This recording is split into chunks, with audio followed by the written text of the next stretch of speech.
Hello, this is your favorite show. I'm Makwaya wa Kuhenga. Well, I'm sorry that I'm talking to you in English, but I have an English edition show when I have a non-Kiswahili speaking guest. So my guest tonight is a very special guest for us in Tanzania. He's the Foreign Minister of the Republic of Somaliland. Oh, most of us know only of Somalia, but there is Somaliland. If one way or another you are sitting near or you are familiar with the African map, the map of Africa, you can see Somalia, but that looks like a curve at the top of that country. That is Somaliland. That's my reading. I hope the minister will agree with me. So, in the intervening period, we have had a visitor to this country. He is the Foreign Minister of the Republic of Somaliland, Honorable Dr. Saad Shire. Blessed to be here. Welcome to the show, Minister. I hope are you coming to Tanzania for the first time? Yes, I'm here for the first time. I always wanted to come this opportunity to visit this great country, and I'm enjoying it. Thank you very much. Have you come specifically to visit us, or you have been attending a meeting? Well, I have been attending a meeting. I have been one of the guests of honor for the 4th African Islamic Finance Summit in Dar es Salaam. Oh, you were one of the guests of honors, yes, to the 4th African Islamic Finance Summit. Yes. Oh, it's been taking place here in Dar es Salaam. Yes. You are most welcome, Minister, to Tanzania, and hope your stay here will be enjoyable, reasonably enjoyable. I'm already enjoying it. Thank you very much.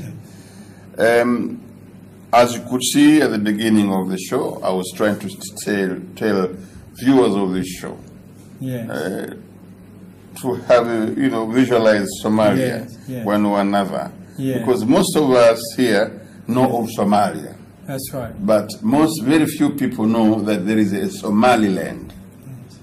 So can you please tell us the difference, starting with the background history of your country, how it came into being,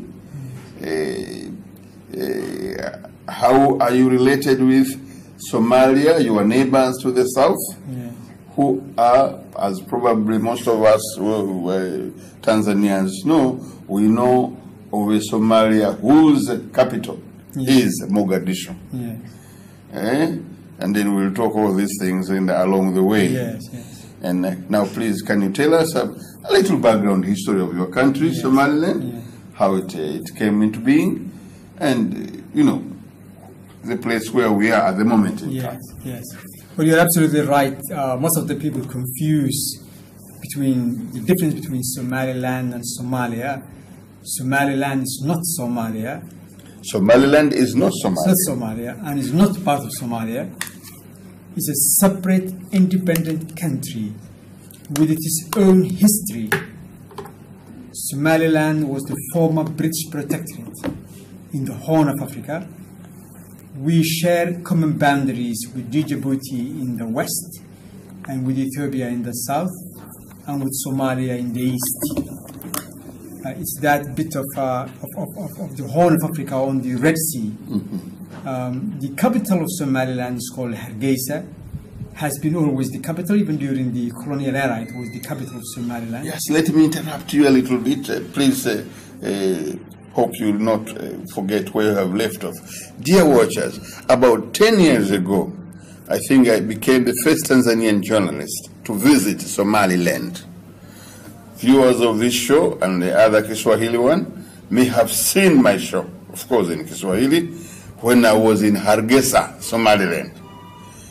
And it was very, very interesting for me to see Somaliland. And obviously when I went to when I took over, when I took up the trip, I was a little nervous. Will I come back home in one piece or in several pieces, given the what we hear on the news all the time about Somalia? But when I went to Somaliland, Hargeisa, the capital, oh, the situation was very different. I mean, people of older walks of, it was very, very peaceful. You walk across people, you greet people, people who are very, very friendly.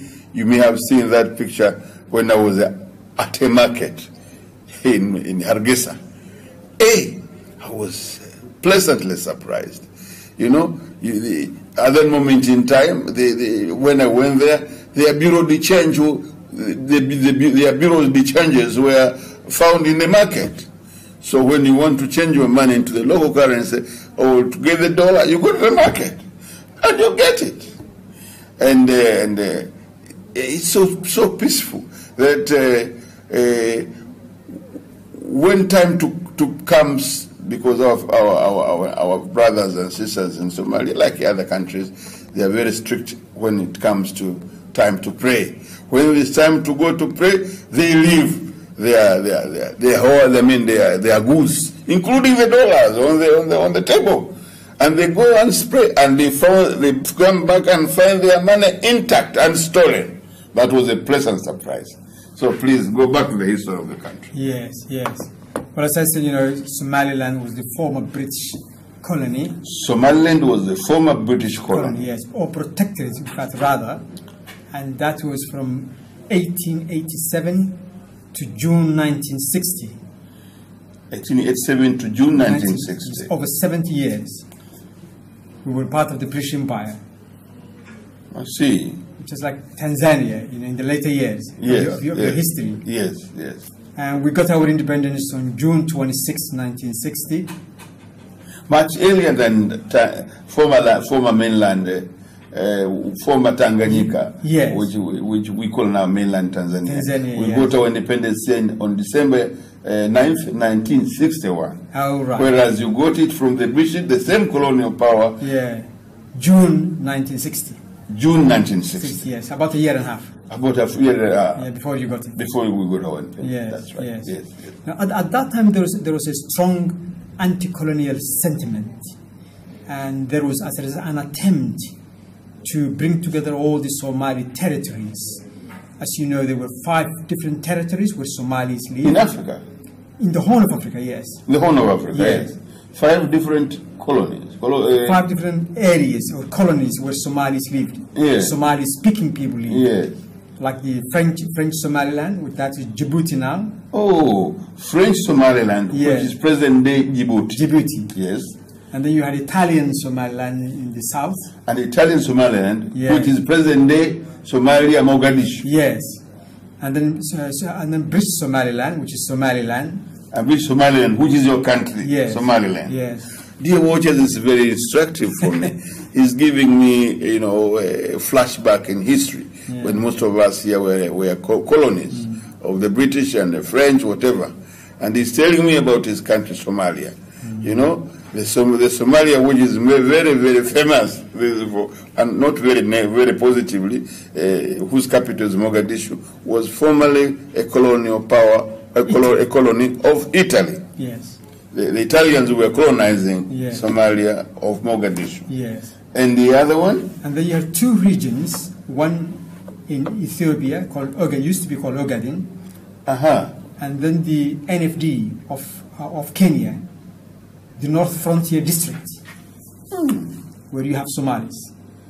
And at that time, there was a movement to bring all the 5 together, and that's why we have a star with 5, you know, the 5-star flag. And when we joined, in fact, immediately our people, you know, sensed that, you know, that the union wasn't fair, and in just a year later, that's 1961, there was a referendum on the union, and our people rejected it. You know, because within that year, they suddenly realized that, you know, that they were not being dealt fairly with, and that they were unhappy with the union. So right from the start, They rejected the union. Union with that was created by colonialists. When we got our independence, yes, on 26 June in Somaliland, 1960, 5 days later, Somalia got its independence. Down south. Down south on 1st July. You got independence. All the difference was 1 month only. No, just 5 days. 5 days. Yes, just 5 days difference. 5 days difference. Yes. You got it in 1960. June 26, 1960. And Somalia got 1st July. Or Mogadishu, 1st of July. Yes. 1960. Hey. Yes. So you have 26, 27, 28, 29. Yeah, I'm with you. Yes. And then the first. But during those 5 days, Somaliland was a separate country acknowledged by the United Nations. At that point in time, in 1960, yes, Somaliland was a country, yes, it was a country organized by the nations with, rightly demarcated borders. Yeah, with international boundaries, international boundaries. Acknowledged, yes, by the members of the United Nations, and we had a prime minister, we had a cabinet, and we had a legislature. We have all the organs of a government. And then, because of that sentiment riding high at that time to bring all the Somali territories, our people decided to join, Somalia. But just right from the start, people sensed that they were not being dealt fairly with by Somalia. So when the union law was put to referendum in the following year in 1961, our people rejected it. You were in Somaliland? Yes, in Somaliland. There was a move to unite all the two Somalis. Yes, and all the Somali territories. Yes, after independence. Yes. And that referendum was organized by who? Well, there was an act of union. During the colonial days? No. After the union. Yes. When Somalia got its independence and we got our independence, there was an attempt to unite. By who? By Somalilanders and Somalis as well. Mm-hmm. And then there was a Union Act. In fact, it didn't. Passed by who? By the Somalia. This is the way it should have happened, in fact, and this is the way what was agreed initially, that the Somaliland government will propose a Union Act,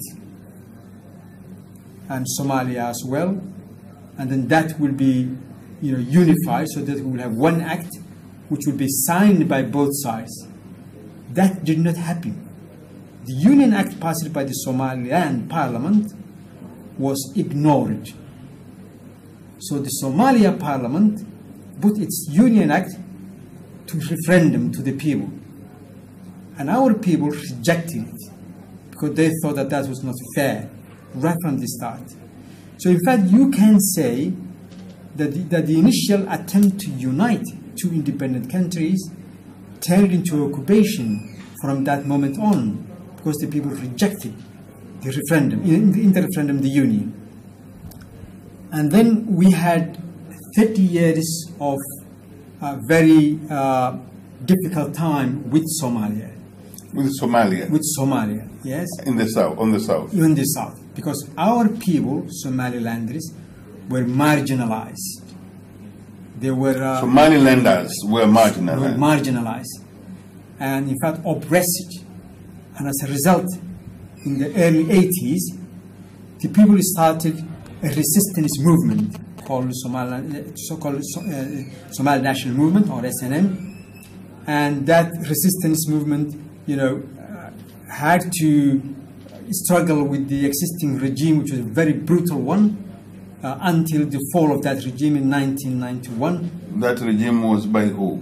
By Barre's regime, Siad Barre's regime. Yeah, I was about to ask you about Siad Barre. Yes. Because being someone, of course,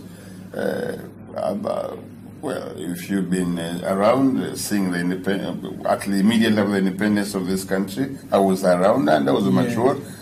Obviously, I followed. Yes. The rise of, the regime of Siad Barre of Somalia. Yeah. And then, I see. Was he a military man? Yes, Siad Barre was a military man. He in fact came to power in 1969 in a coup. He came via coup d'etat. Via coup d'etat. He overthrew, in fact, an elected government at the time, and then his reign lasted from 1969 to 1991. Yes, yes. A very, very long time. And he was a very brutal dictator. And in fact, in the last few years of his reign, he caused a lot of damage. In fact, he carried out, we can say, a genocide in Somaliland. We lost maybe about 100,000 people in that period. And Hargeisa, the capital, was flattened totally. By bombardment, yes. Aerial bombardment and artillery bombardment. And we had, in fact, to reconstruct the city right from the ground in 1991 when we came back. And if you go back today, you will see how much it changed. And we did all that rebuilding on our own. And today it's a vibrant metropolis with almost 1 million people, So we have done really, What's the population of Somaliland? It's 4 million. 4 million? Yeah, 4 million, yes. What's the population of our neighbors in the south? In the south. Somalia, Mogadishu? About 8 million. 8 million. Yes.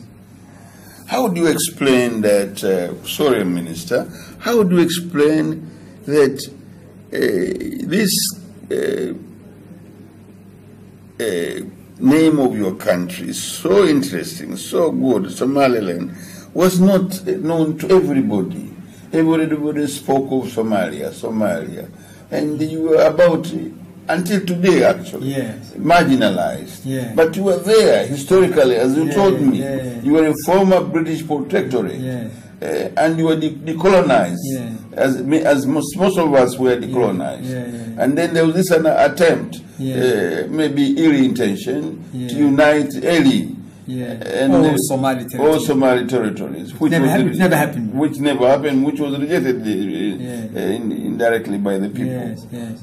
Why is this? Why were your country played down so much? Well, the reason I think why we do not get as much attention is because Somaliland is a stable, peaceful country, secure country, and good news doesn't get attention. But in the south, in Somalia, that's where you have the terrorism, the piracy, the conflict, the war, and that's what gets attention, unfortunately. And because Somaliland and Somalia sound the same, people confuse. And they think the things that are happening in Somalia are also happening in Somaliland when it's not the case. That's right. That's right. Yeah. The distinction was not very obvious. Because at the end of the day, the word is Somalia. Now Somaliland, you see, I think that could be one of the reasons. Yes. But Somaliland is the good child in the region, so good children don't get attention, as you know. It's the naughty children. You are not. On the contrary, you are not that naughty. But anyway, so how have you been evolving since then? We see Siad Barre leaving Somalia, and then obviously there have been successive regimes in the south, and how have you been evolving? Now, maybe before that question, after independence, what was the structure of your government after independence? And why was it that it was played down? Because you were a former British protectorate or colony, put it more bluntly. Yes. And you were decolonized. But it was Somalia formerly colonized by Italy in the south, which got known internationally. And it's a bit puzzling. I think what happened in 1960 was very unfair. We were two states. Perhaps at that time, if we formed a federal state of two states, two separate states, maybe then that would have, satisfied our people. But we were absorbed totally, and what was a country became simply, a number of regions. That's all, really. But what happened after 1991 is very interesting. After 1991 in Somaliland, the community came together The community in Somaliland. Somaliland, The yes. old people, Yeah, the elderly. Somali society in Somaliland. Yeah, in Somaliland. The elders, the intellectuals, the traditional leaders, they all came together. And the first thing they did was to reconcile. So we started with reconciliation. That's what we have done, through several community meetings. And from the reconciliation meetings emerged a government which was inclusive. An all-inclusive government. Yeah, an inclusive government where everybody was in and people were satisfied. And that's the foundation of our peace. It's founded, on a reconciliation within the community, and it's indigenous. It's our own. What happened in Somalia was totally different. It was the United Nations and the international community that led in trying to, put together a government for Somalia without reconciliation. Not sourcing it from the people themselves. That's right. That's right. It was superimposed. It's a superimposed. Whereas your government was within two groups from the people. Yes. And before that process of building a government, you started a process of reconciliation. Yes. Knowing each other. Yes. That's very interesting. Yes, yes. And that's the main difference. I mean, sometimes people ask, why is Somaliland peaceful and why Somalia is not so peaceful? What is the reason, The same region, same people. And I think this is one of the main differences, We reconciled and we built a government which was inclusive, and then we moved into building a democratic government whereby we elected our parliament and we elected the president and we elected the councillors, This is as long as which year? After 1960? Well, we had the first elections in 2002. We had a referendum on the constitution in 2001, right? And then we had the first election in 2002, and that was the municipal election. And then we have the presidential election in 2003, and then we had the parliamentary election in 2005.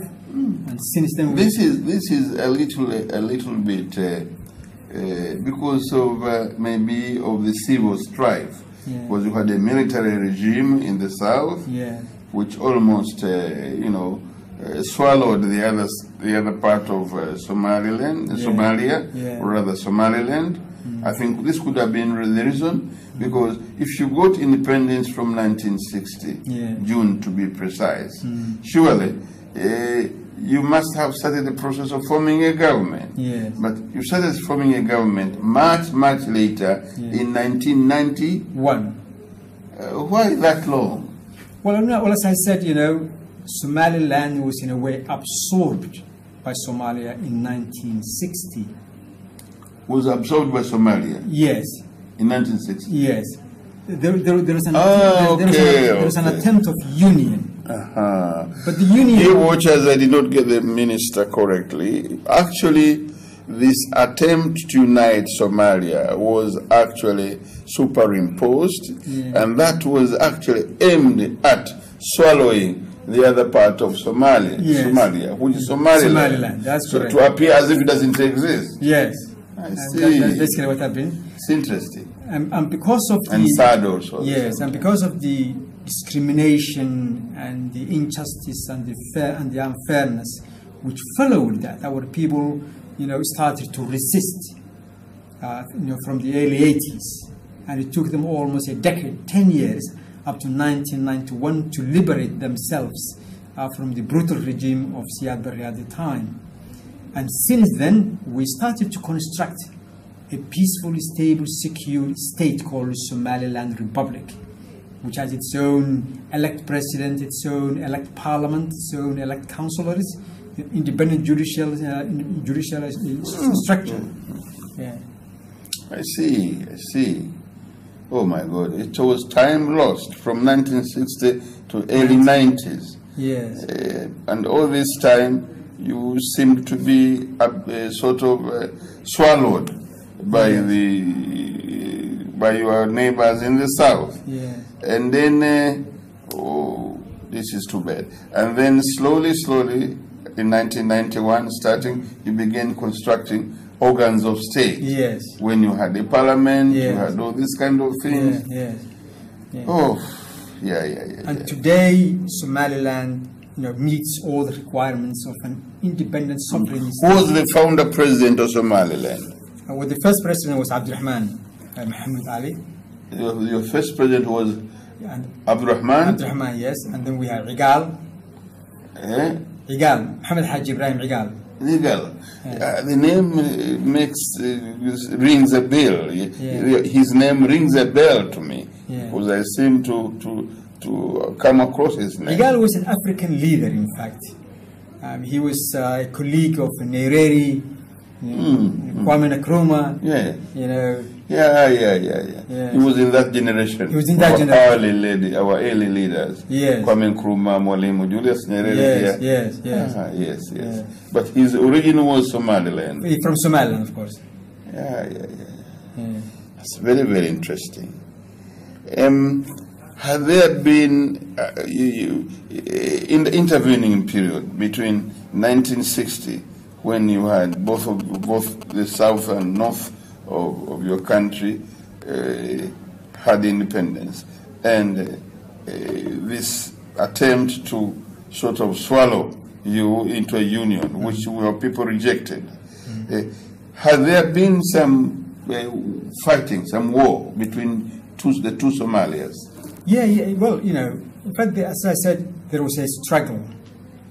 There was a liberation movement from 1981 to 1991, and that's how we liberated ourselves. In fact, as a result of that, you know, 10-year-long struggle with the brutal regime that reigned at that time. And now Somaliland, you know, has come a long way.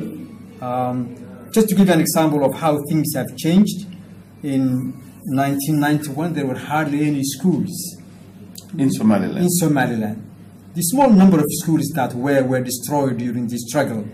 But today we have more than 1,000 primary schools in the country. And by the way, you are talking about your country of 4 million. Yes. 4 million people. Whereas your neighbors in the south are how many? 8 million. 8 million. Yes. Oh.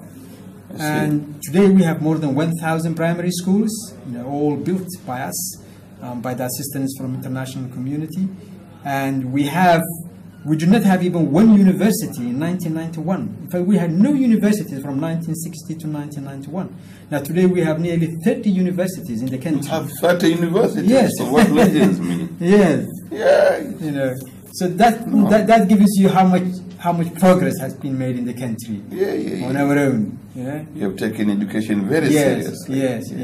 And we think Somaliland can contribute to the welfare and the security and the progress and the prosperity of the region as a whole. In fact, we believe that Somalia will benefit, you know, from the independence and the progress of Somaliland itself. So we think Somaliland is good, not only for Somalilanders, but for everybody in the region. Before we go to a break, before we break in 2 to 3 or 4 minutes, let us look at the we from this part of the world, your neighbors, so to speak. Remember Siad Barre, I1 for 1, because he was a military man. Yes. And we, as I was telling watchers of the show, we only knew we have known only one Somalia. Yes. The other part had been swallowed. Yeah. But basically, you look like the same people, isn't it? Yes. Both from the south and north. Yes. My impression when I visited your country was you had sort of your fraternity as a people. Yes. Although I can't speak more knowledgeably on that, because basically all Somalis give me the impression of very, very friendly people, at least friendly to each other. Yes. But you seem to have succeeded in evolving national unity, national cohesiveness, peaceful coexistence in Somaliland. As I was just jokingly telling you, when I left for your country about 10 years ago, I was very nervous, thinking that maybe I nearly told you in Kiswahili, I nearly spoke in Swahili, that nitakuwa tashughulikiwa na Al-Shabaab, that I would be dealt with by Al-Shabaab, that terrorist sort of group, which is has, made a not has tarnished the name of your people, given their nature, given their friendly looking, peaceful, loving people. Yes. Who is the leader in your country who has evolved, or who seem to have evolved national unity? Because even without your country being known so much globally, but nobody hears anything terrible in Somaliland. Like people, getting at each other's throats, or somebody going to throw a bomb at a hotel. Not in Somaliland. Can you give me the reasons before we break? Because we'll make a little Yes. Well, first, with regard to the leaders, as I said, we had 4 successive presidents, Abdurrahman Ali, and then we have Mohammed Haji Ibrahim Igal, and then we had Riale. Mohammed Ali was the founder president. The founder president, and then Mohammed Haji Ibrahim Igal. Igal, the famous one? Yeah, the famous one, and then Riale, whom you have met in Somaliland. And the president, when I was last there. Yes. Last there. And then now we have Ahmed Mohamed Siisay, the current president. But I think the reason why Somaliland has managed, peace and security in Somaliland itself is because, as I said, how we started. And we started with reconciliation, and making peace from within. And that, that in fact, whole movement and attempt was led by the people themselves, not by the international community at all. And then after that, because the government is the government of the people, by the people themselves, together with the government, ensure security of the state. So you have a partnership between the people and the government, to make sure that the country is secure and there are no, terrorist activities within the country. If, let us say, someone from the public sees something suspicious, most likely they will report to the police. They will say, there is something or someone, who is behaving suspiciously, and we would like to bring that to your attention. And that's how that's how it works. Terrorism, Minister, is a complex phenomenon. We will take a little break. Thank you.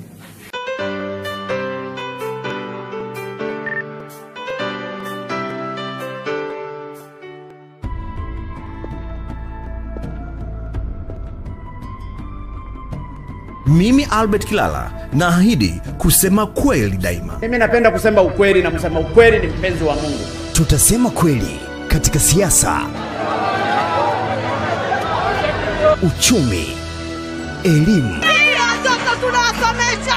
jamii na michezo.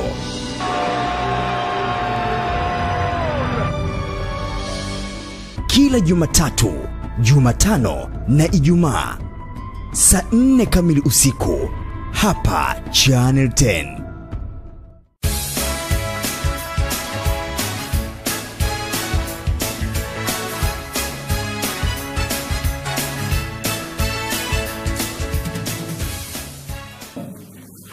Before we took a break, you were telling me something very interesting, and I commented on the phenomenon of terrorism.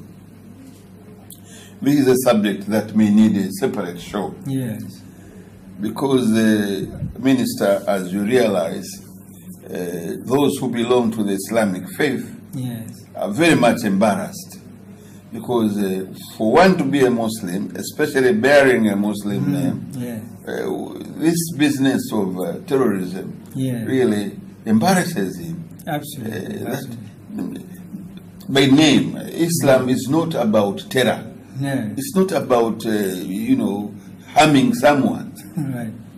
Even those who have read the history of Islam, the leader of this religion, being stoned at those days by non-believers of his faith, there is a religious saying that angels surrounded the Prophet, asking him if he may need their help to at least counterattack to those who, but the Prophet said no.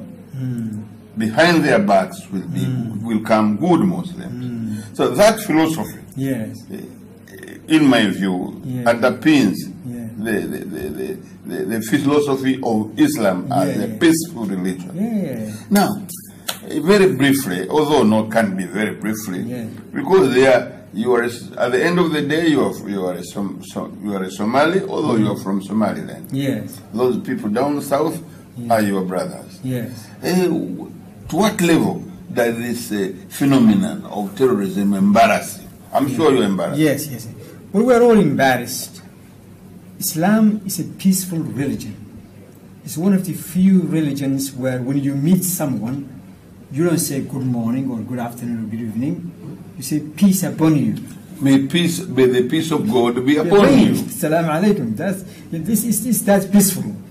And as you know, there are 1.6 to 1.7 billion Muslims. All over the world. All over the world. Now, how many of them are terrorists?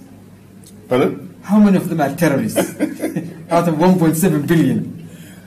Very few. But unfortunately, these few are giving a bad name to the religion and to the people, who subscribe to the religion, unfortunately. And I think we need to highlight that. People don't understand, because if you have a Muslim name, people assume that you must be guilty. You become guilty by association to the religion, which is not really right, I think that's not the right way. I think, terrorism is very harmful, not to the non-Muslims, but to the Muslims themselves. In fact, most of the victims are Muslims themselves, of the terrorist acts. And people forget that Islam is not a new religion. Islam is a very old religion. Terrorism is a new phenomenon, It has nothing to do despicable. Yeah, absolutely. It has nothing to do with Islam. Now, thank you very much, Minister. Most of the watchers who are watching, some of them may be Muslim, some of them may not be Muslim. But this phenomenon, I had to mention it, because one way or another, because, your brothers down south, Somalia, whose capital is Mogadishu, are the ones who are having this group called Al-Shabaab. And it's the one which, globally has really tarnished the good name of Somali people generally. Because at the end of the day, you are all Somalis, whether from Somalia, down south, or from Somaliland. And people who visit your country, I was one of those who were fortunate to visit your country, discovered in you Somali people as very friendly people. Yes, you get along easily with the other people. You don't give the impression of people who can get to that level. Yes. Yes. What do you think, in speaking generally, because here in this country, for example, Minister, we had a founder president who brought us, my dear brother and friend, we are 100+ tribes here. Yes. And the founder president of our country, first clarion call was freedom and unity. Yes. Uhuru na umoja. Yes. Bringing us together from different tribes. Yes. So that really Tanzanians today don't care whom they are talking to, which tribe is he from. They know he's a fellow Tanzanian. And intertribal marriages are common. When he begins to ask whether his wife, which tribe his wife is, after he has married her. Do you think Somalia lacked this background? Meaning your neighbors in the south? I think so. I think the difference is molding national unity. You see, all the communities in Tanzania, find justice in the system. Everybody is treated equally, I assume. So people find, that they belong. There is a feeling of belonging within Tanzania, of everybody, right? That belonging to Tanzania, that's the sense, and the reality as well. But in Somaliland and Somalia, when we were united, that sense of belonging wasn't there. The people in Somaliland felt that they did not find justice within the union. And, language and looks don't define states, right? At the present time, states in Africa are defined by the colonial boundaries. And Somaliland is the only country with defined colonial boundaries, which at the present time is still, seeking to be recognized by the international community.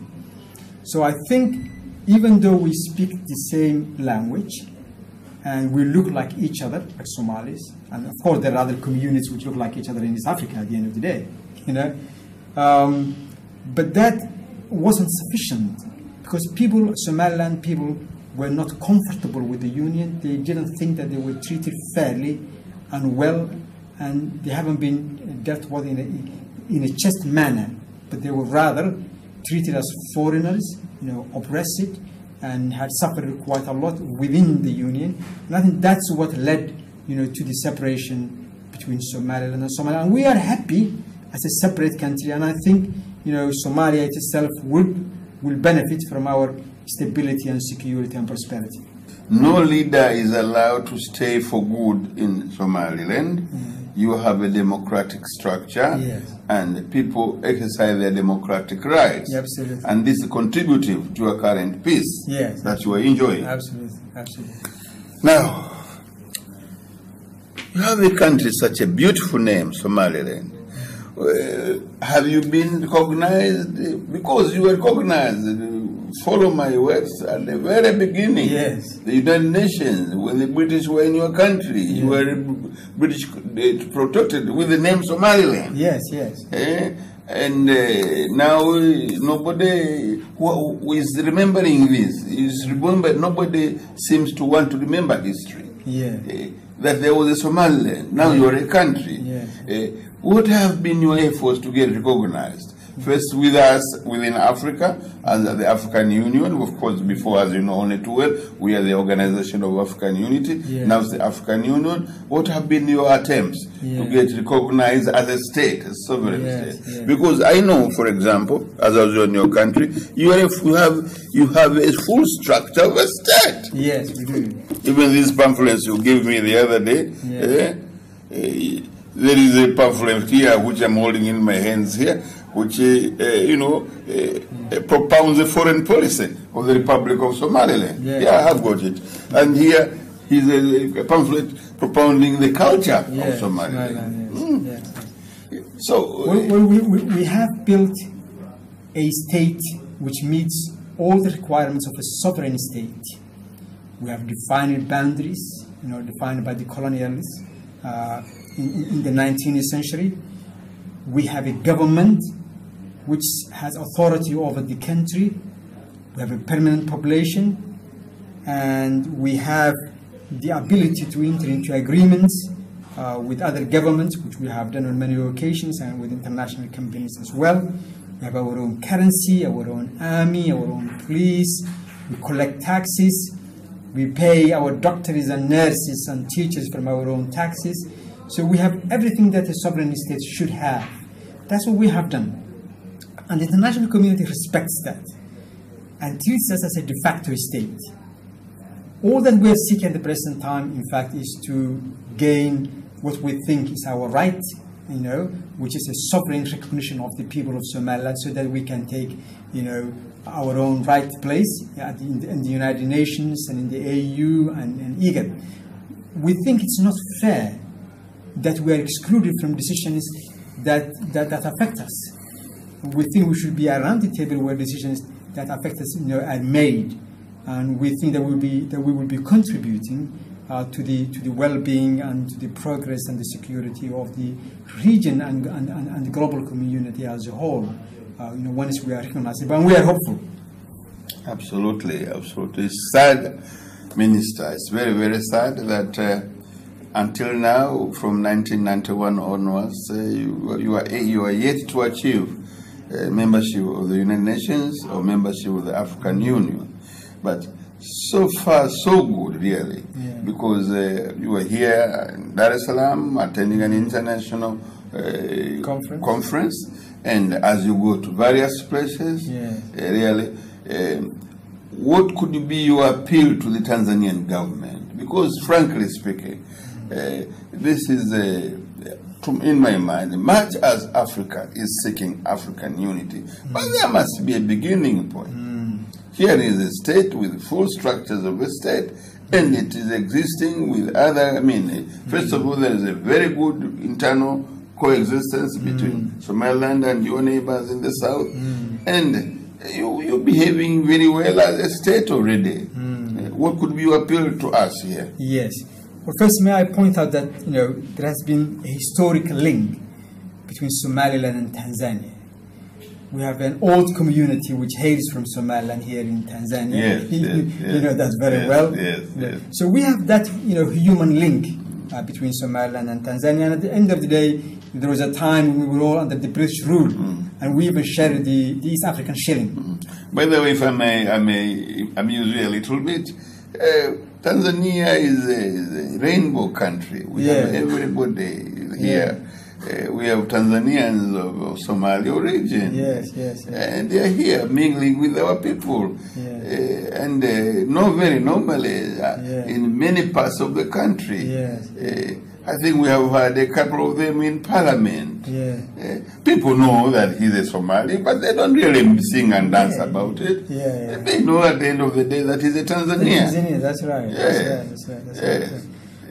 Well, we have been appealing. Somebody once told me when I was in Hargeisa that so-and-so originated from here. He was pointing me at the house. And this is where he comes from. I did that is no reason, because he's a Tanzanian. But this shows the nature of our country, that we're a rainbow nation. Absolutely. We have everybody here. Absolutely. Like as you probably have known by now, in South Africa, we had Ahmed Kathrada. He died, unfortunately. You may have heard about it.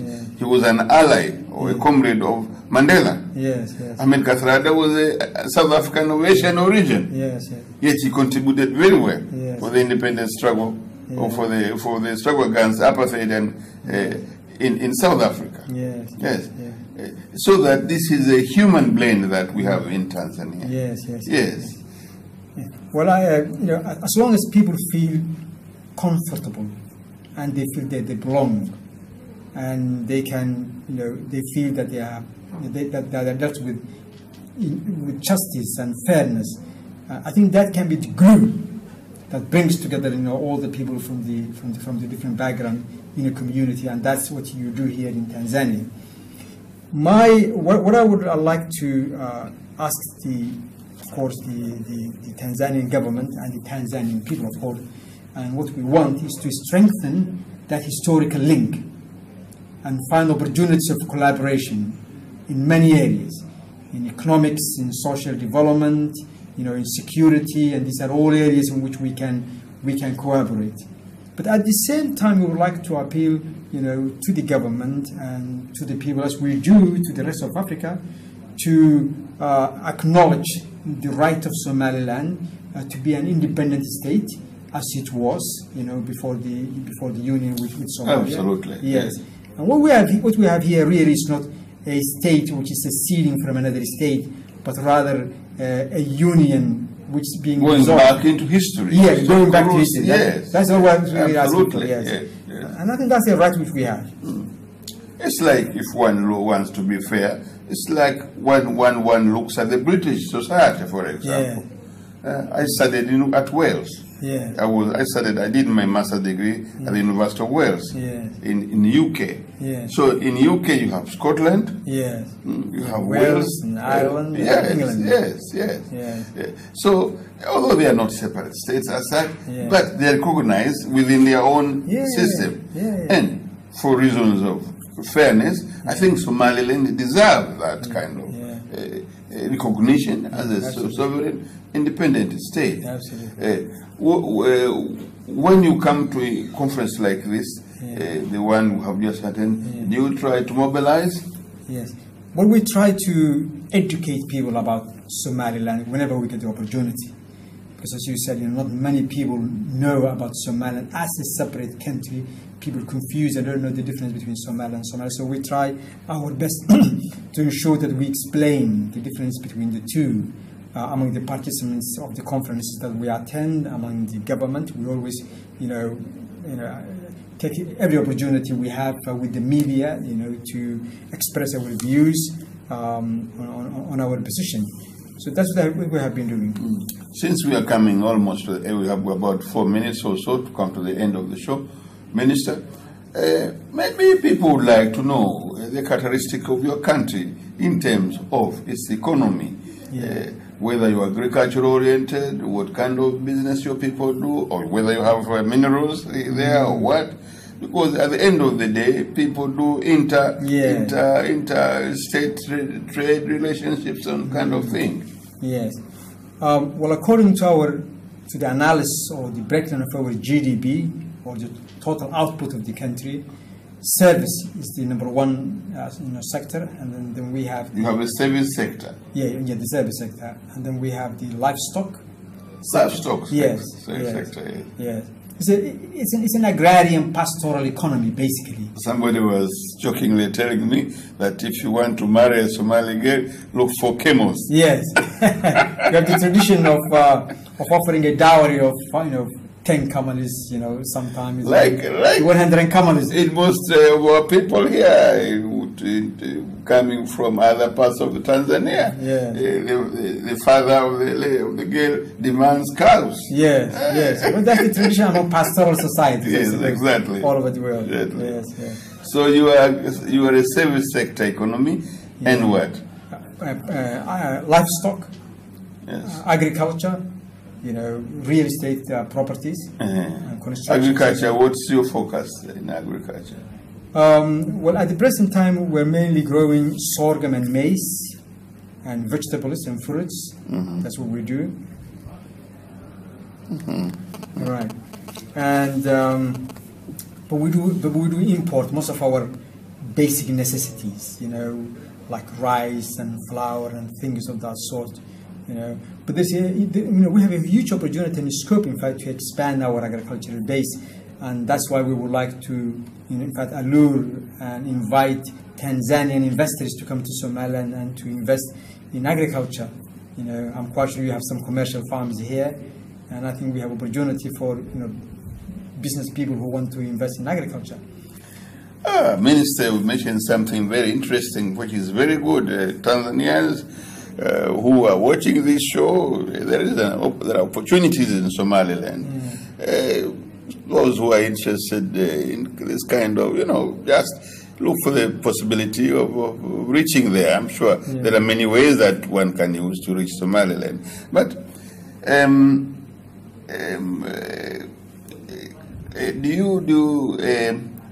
what's the major currency that you use?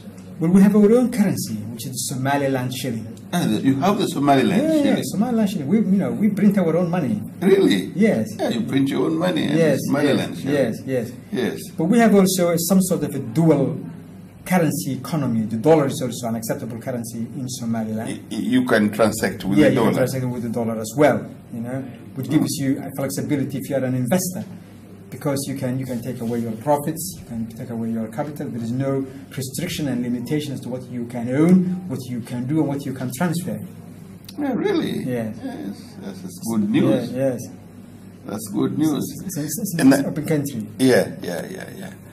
Now, having asked you about your diplomatic foray, asking people to recognize your state, so far so good, you are saying? Well, I think so. Last year I have been to 13 different countries. Been to 13 different countries? Yes. And met many ministries, foreign ministries, other ministries, even prime ministers. And I think everybody I told the story of Somaliland was understanding and sympathetic. And normally they would say, well, if that's all true, if that's the case, then how come you are not being recognized? And I think, Somaliland has a good legal case, a good historical case, and a good humanitarian case to be recognized. But sometimes its politics in the way, which are really in a way preventing us from getting what's due to us, which is full recognition by the international community. But as I said, we're very optimistic and hopeful.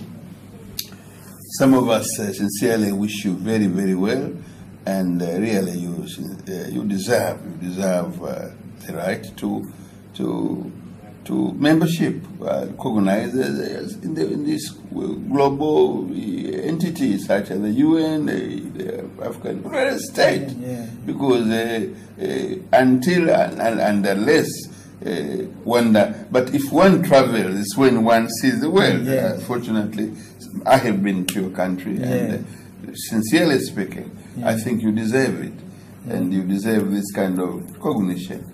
And maybe at the end of the day, maybe in conclusion, once you have this kind of recognition, as you probably know that or appreciate the meaning of unity. For example, mainland Tanzania, you know what was the name in the past before we united with Zanzibar. United Republic of Tanzania. Yes. But Zanzibar has a separate government.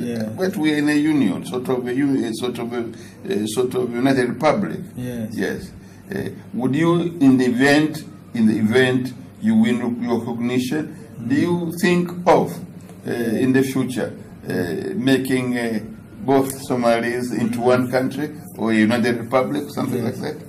Well, our vision for the time being is to have, an East Africa which is economically integrated.